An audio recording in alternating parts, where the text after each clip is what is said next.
Every day, we walk beside people carrying silent battles that no one else can see. Everyone wants to belong, yet not everyone feels they do. It only takes one person who chooses to notice, understand, and care to remind someone that they are not alone.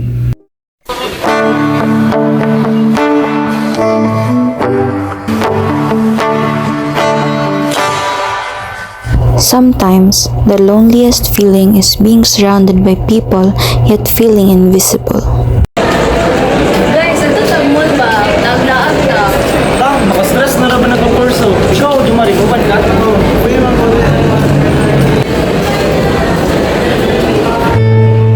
Lain na kaya ni nga feeling oy. Murag dili naman nila kinahanglan akong presence.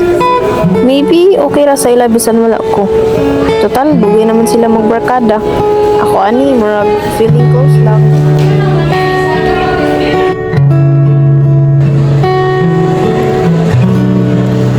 Okay ra ka?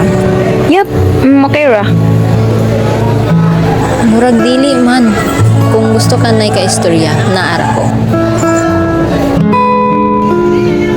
Now class, organize yourself into groups.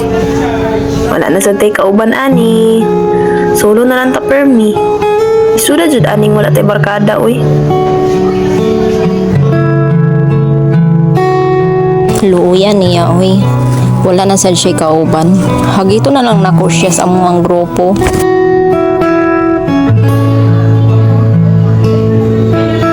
Wala pa kay kauban.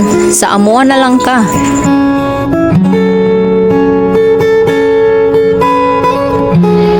Nice imo idea. I-add nato na sa presentation.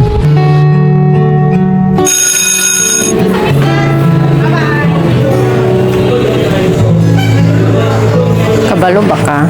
Nadili nimo kailangan buhaton ng tanan na ikaw ra isa. Salamat kay Hap, pero usay makakatawa na lang ko muna kay abi na ko akong mga so-called friends. May makatamang sa ako pero kamo man di ay. Even though dili kita close.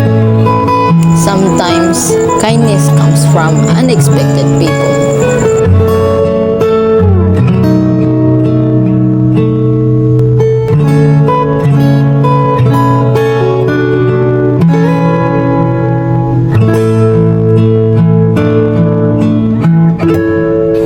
Try lang natin. Tapos, if it doesn't work, then at least we tried. Kesa naman pag matanda na tayo, doon pa tayo mag-iisip na